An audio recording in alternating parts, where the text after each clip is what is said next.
Hello friends, welcome to our channel stock engineers.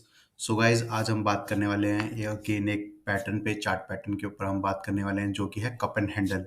तो उसको start करने से पहले मैं अभी जो मार्केट का सिनेरियो चल रहा है उसके बारे में थोड़ी सी मैं बात करना चाहूँगा। तो जैसे मार्केट अभी गिर रही है और काफ़ी लोग होंगे जो सिर्फ बाय साइड होते हैं और शॉर्ट नहीं करते। मैं भी नहीं करता, मैं भी, क्योंकि आपको पता होगा, मैं मोस्टली जब भी आपने मेरी वीडियोस देखी हैं, मैं या तो स्विंग ट्रेड्स लेता हूँ, पोजिशनल लेता हूँ। अगर शॉर्ट टर्म ट्रेड भी है तो वो इस तरह की है कि मैं आवरली पे मैक्सिमम, मतलब आवरली पे अगर देखा मैंने, हाँ भी किस तरह की एंट्री एग्जिट है, बट ट्रेड मेरी मोस्टली डेली चार्ट पे रहती है, तो इंटरडे भी नहीं रहता मेरा। तो गाइज इस पॉइंट पे अब मैं भी क्या कर रहा हूँ, अगर आप देखोगे कि बाय साइड में ऐसा है नहीं, अभी कुछ सब स्टॉक्स गिर रहे हैं। अगर आपके सामने भी अगर हम निफ्टी 50 की बात करें तो सब स्टॉक्स गिर रहे हैं। तो इसके ऊपर मैंने ऑलरेडी पहले ही वीडियो बनाई थी। ये जो अभी रिसेंट का आज और कल का फॉल आया, उससे पहले ही मैंने एक वीडियो बनाई थी कि मैं क्या करने वाला हूँ, मैं ऑलरेडी क्या कर चुका हूँ अपने पोर्टफोलियो के साथ। तो अगर आपने वो वीडियो नहीं देखी है तो मैं उसका डिस्क्रिप्शन में डाल दूंगा, एक छोटा सा मैं फिर भी ब्रीफ दे देता हूँ। मैं पहले ही क्या करता हूँ, अपना पोर्टफोलियो पहले ही मैं डिवाइड कर लेता हूँ कि मेरा पोर्टफोलियो एक होता है जो पोजिशनल है, लॉन्ग टर्म, जिसमें अच्छी कंपनीज हैं जिनकी बिजनेस के बारे में मुझे पता है। एक पोर्टफोलियो होता है मेरा जिसमें ट्रेडिंग पोर्टफोलियो है। तो अभी भी ऐसा नहीं है कि मैंने सब कुछ बेच दिया है। मैं कभी, मेरा मानना है कि कभी भी मार्केट में आप जीरो नहीं रहना चाहिए। आपको नहीं पता कल ही यहाँ पर 10% की मूव आ जाएगी।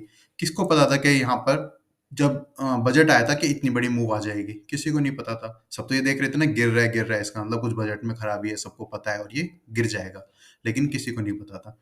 तो इसी तरह से मेरा जो पोर्टफोलियो है उसमें मैं ऑलमोस्ट अभी भी, जो मेरा पोजिशनल पोर्टफोलियो है उसमें 75% अभी भी बना हुआ हूँ। मात्र मैंने थोड़ा बहुत किसी में सेल किया है, लाइक के अभी 50% उसमें सेल कर देता हूँ, ऊपर है या नीचे जैसे भी।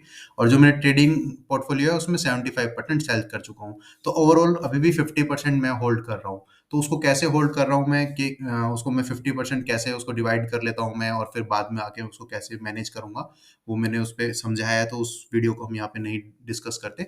बट एक चीज मैं ये कहना चाहूंगा, हो सकता है जो मैं एक्सपेक्ट कर रहा हूँ वो ना हो, जो आप भी एक्सपेक्ट कर रहे हो कि हाँ हो सकता है यहाँ तक जाए, या यहाँ से ही टर्न हो जाएगा, या यहाँ हो जाएगा, किसी को नहीं पता। तो यहाँ होगा, यहाँ होगा, यहाँ कुछ नहीं पता। और वो सब मार्केट के साथ साथ ही हमें लाइव देखना है कि एक्चुअली में हम उसको कैसे काम कर सकते हैं। तो जो भी होगा, आप उसको मैनेज कीजिए, थोड़ा आप उसको लर्निंग लीजिए उसमें। हाँ, मैंने ये सोचा था इस तरह से नहीं, अगली बार थोड़ा-सा और नहीं ट्राई करूँगा। मुझे पता चला कि इस बार 50% ऐसा नहीं रखने से मुझे और ज़्यादा लॉस होगा। कोई एवरेजिंग करना या कुछ मुझे नहीं सही लगेगा। तो नेक्स्ट टाइम उसको ठीक करेंगे। तो आपके पास हर बार चांस है। आप ये एक फॉल के लिए, 15% के फॉल के लिए तो नहीं आए हो। ये भी आया था, इधर भी आया था, इधर भी आया था। और अगर आप बात करें पिछली, तो फिर तो हर 6 महीने बाद एक फॉल आता था। ये तो इसी बार तो इतनी रैली आई है ना। तो इसका मतलब वो फॉल्स तो आपको हर बार अब कंटिन्यू देखने होंगे आगे। अगर आप एक नॉर्मल मार्केट की बात करें तो ऐसे फॉल्स तो आते रहेंगे।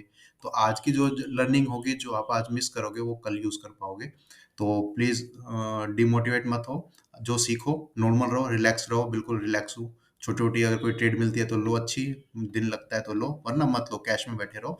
क्योंकि कैश में अगर आप रहोगे तो 10% का फॉल आया तो वो 10% जो आपने यहाँ पे नेगेटिव में ना जाके बचाए, प्लस जब वो ऊपर जाएगा 10%, तो 10% के मूव में आप 20% बना लोगे, अगर आप आराम से बैठे रहते हो तो। तो चलते हैं अपने टॉपिक पर। तो सबसे पहले, जैसे हम हर बार बात करते हैं कि रेक्टेंगल पैटर्न या कोई भी हमने पैटर्न की बात करी है और हम बात कर रहे हैं, तो उसमें मैं आपको बताता हूँ कि किस तरह के पैटर्न्स को आप नेग्लेक्ट कर सकते हो। क्योंकि हर पैटर्न के ऊपर आप एंटर नहीं करोगे, हर पैटर्न में घुसोगे नहीं। ठीक है। और अभी मैं ये बात कर रहा हूँ, फॉल आ रहा है, फिर भी पैटर्न्स हम बाय साइड या कुछ भी पैटर्न्स नोट कर रहे हैं। तो मार्केट 21,000 पे जाके तो आप एंट्री नहीं लोगे, गिर जाएगी तभी एंट्री लोगे। तो सीखना कभी नहीं रुकना चाहिए, चाहे मार्केट किसी भी तरफ जा रही हो। चलिए स्टार्ट करते हैं। तो फॉर एग्जांपल एचडीएफसी, तो एक पहले इसको लेते हैं। तो सबसे पहले एक हमारे पास एक पैटर्न बना। तो पैटर्न क्या होता है? Cup and handle.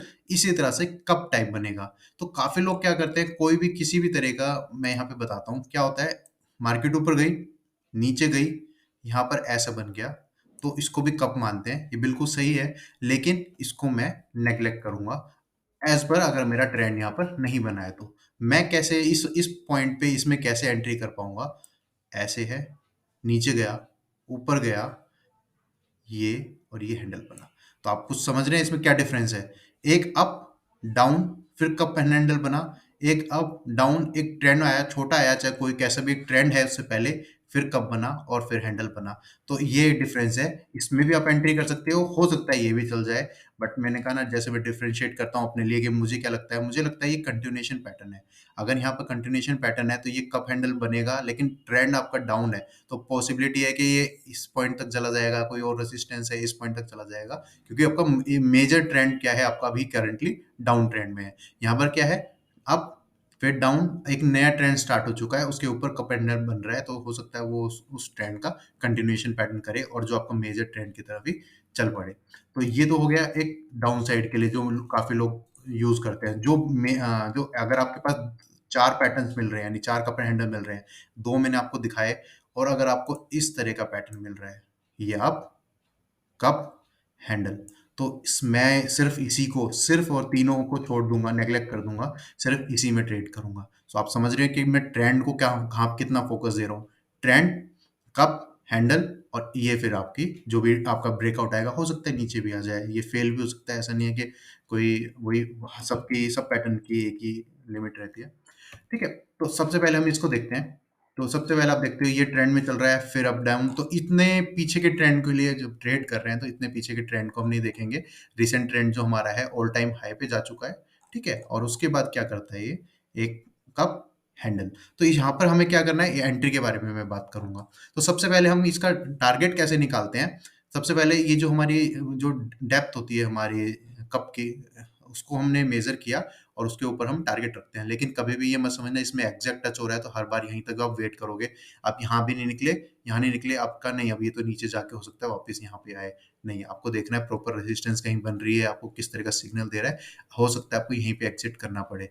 चला गया है, वेरी गुड। अगर नहीं तो ये आपने यहाँ पे भी एग्जिट किया तो गलत नहीं है, क्योंकि पॉसिबिलिटी सारी रहती है कि हमेशा वो 100% नहीं देगा। कई बार इस पैटर्न का जो 80% पे ही, 70% पे भी रिवर्स हो सकता है।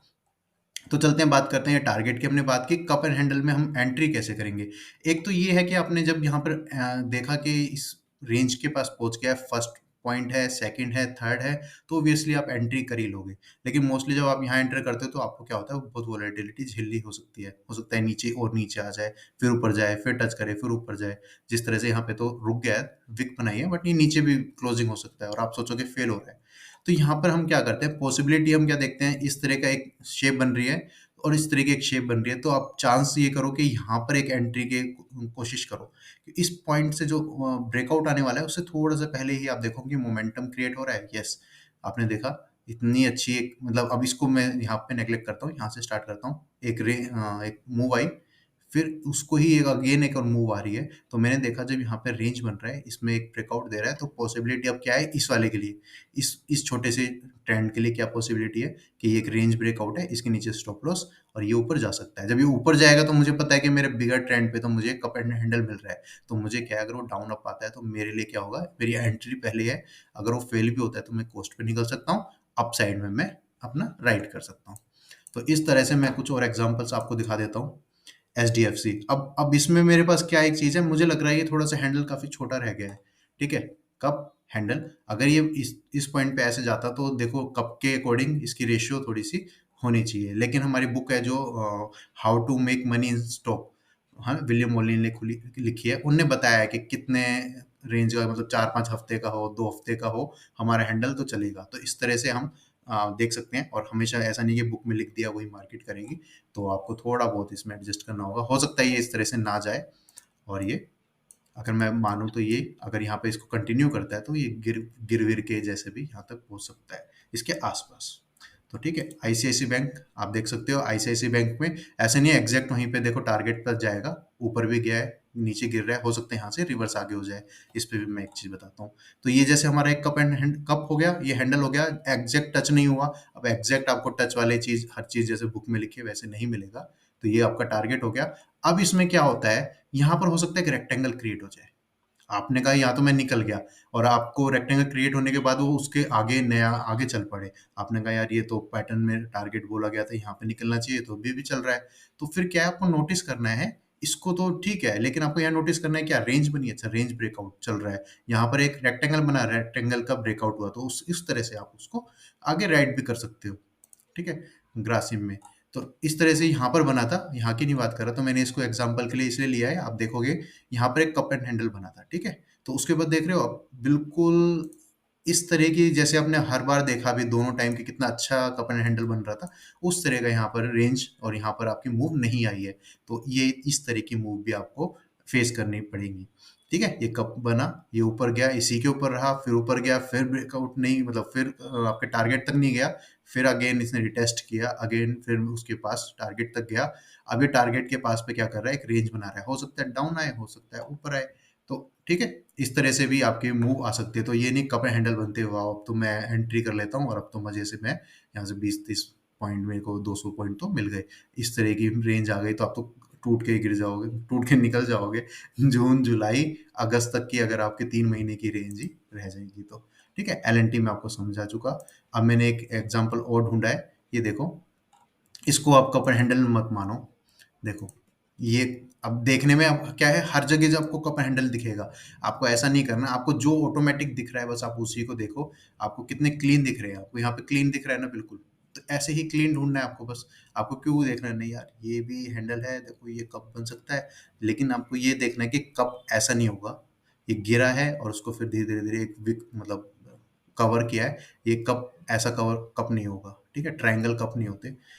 तो कप की लैंग्वेज बोले या कुछ भी बोल दो, आपके भी ऐसा तो फिर बुक में लिखा है तो नहीं, आप कुछ भी मान के चल सकते हो, ब्रेकआउट तो है, लेकिन इसको कप एंड हैंडल की लैंग्वेज में हम नहीं बोलेंगे, क्योंकि ये कप के लिए क्या होता है, थोड़ा सा क्राइटेरिया होता है कि पहले तो वो गिरेगा, एक लो वॉल्यूम पे आपका यहाँ गिर रहा है, उसके बाद कंसोलिडेट कर रहा है थोड़ा सा, ठीक है? अब उसके बाद एक वॉल्यूम बढ़ती हुई दिखेगी आपको, तो वो थोड़ा सा टाइम पीरियड होता है, एक टाइम पीरियड होता है कि हाँ, आपकी जो सेलिंग है वहाँ पे थोड़ी सी रुकी, खत्म हुई, फिर आपका वो हुआ, फिर उसके बाद आपको लो वॉल्यूम पे नीचे आया और एक सडनली आपको अप हुआ।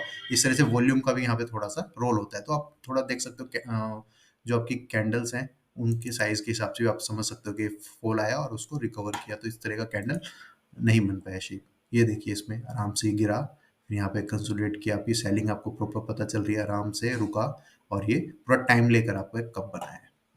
तो गाइज यहाँ पर इस वीडियो को आई थिंक मैंने जो एक्सप्लेन करना था वो मैंने एक्सप्लेन किया है। यहाँ पर इस वीडियो को मैं एंड करता हूँ, और डोंट लूज होप, अगर आप बाय साइड में ही हो, मैं मतलब ये लाइन इसलिए बोल रहा हूँ, शायद बहुत नए लोग भी हो सकता है मेरी वीडियो देखते हो, तो आपको अगर लग रहा है अब ये मार्केट सेल हो गई, पूरा क्रैश आने वाला है, सब कुछ खत्म हो गया, तो ऐसा नहीं है। मेरी बिलीव मी, अगर ये इवन यहाँ पर गिर गया, आप आराम से पहले कैश में बैठो, रिलैक्स करो, यहाँ गिरा है तो उससे डबल बनाने का मौका आपको बहुत जल्दी मिलेगा। और जैसे मैं अभी क्या कर रहा था, मैंने कुछ बाय साइड में और भी पोजीशंस ले ली थी एक दो अभी, फिर मुझे समझ आया कि नहीं, अभी मुझे नहीं करना चाहिए, ऐसे बार बार लेता रहूंगा, स्टॉप लॉस हिट होता रहेगा, बार बार मैं कुछ एक या दो लेता रहूंगा कि चलो इस बार मूव आई है कुछ, फिर लेते हैं, तो उसमें आपका स्टॉप लॉस हिट होके आपका पूरे महीने का प्रॉफिट निकल जाएगा। उसको आप नेग्लेक्ट करें, अवॉइड करें। इवन अगर आप शॉर्ट कर सकते हैं तो शॉर्ट सबसे अच्छा है, अब जब तक मार्केट वीक है, जब तक शॉर्ट कर सकते हैं। अगर ये मार्केट स्ट्रॉन्ग है, फिर से ऑल टाइम हाई पे है, तो फिर से आपको वापस आना पड़ेगा अपने ट्रेंड की तरफ। सो गाइस, यहाँ पर इसमें वीडियो को एंड करता हूँ। Thank you.